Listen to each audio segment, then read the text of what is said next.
আজকে আমি করতে চলেছি আমার অ্যাকুরিয়াম ট্যাঙ্কটি পরিষ্কার। আমি সব পাথরগুলো তুলে নিয়েছি, মাছগুলো তুলে নিয়েছি, কিছু পানি তুলে নিয়েছি। কারণ যেহেতু আমি একাই ভিডিও করি, যার জন্য আমি ভিডিওতে দেখাইতে পারিনি। দেখতে পারতেছো এখানে নিচে কিন্তু প্রচুর পরিমাণে ময়লা জমেছে। এগুলা হলো আমার মাছের পটি। যেগুলাতে যার জন্য এখানে প্রচুর পরিমাণে ময়লা হয়েছে। যেহেতু ফিল্টার আছে তারপরেও কিন্তু সব ফিল্টারের মধ্যে যায় না। দেখতে পাচ্ছ প্রচুর পরিমাণে ময়লা জমেছে। আমি এখন এগুলা ফেলে দিব। ফেলে দেওয়ার পর নতুন করে ওয়াশ করে নতুন পানি এড করব। তারপরে আমি আমার মাছগুলাকে এখানে আবার ছাড়বো। দেখতে পাচ্ছ প্রচুর পরিমাণে কিন্তু এখানে ময়লা জমেছে।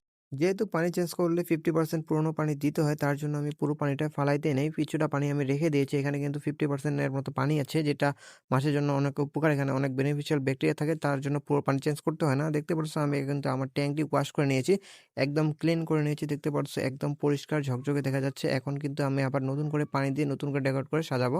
আমি এখানে আমার অ্যাকুরিয়ামটার সবকিছু সেট করে নিয়েছি। সবকিছু বসিয়ে দিয়েছি। এখন আমি নতুন পানি এড করতেছি। দেখতে পারতেছো আমার অ্যাকুরিয়ামটা কিন্তু অনেক বড়, প্রচুর বড়, যার জন্য আমার পানি নিয়ে আসাটা অনেক কষ্টের। তার জন্য আমি সোজা পাইপ দিয়ে পানি দিতেছি। আর 50% পুরান পানি আমি কিন্তু এখানে ইউজ করছি। এখন আমি আমার মাছগুলো ছাড়বো।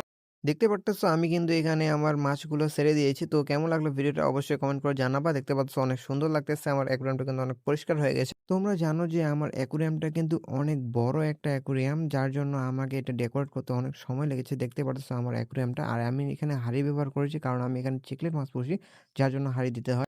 এই ছিল আজকের এই ভিডিওটা। যদি ভালো লাগে থাকে অবশ্যই লাইক করে পাশে থাকবেন নতুন, নতুন ভিডিও পাওয়ার জন্য। আজকের জন্য বাই। পরবর্তীতে আবার আপনাদের জন্য নতুন, নতুন ভিডিও নিয়ে আসবো। খোদা হাফেজ।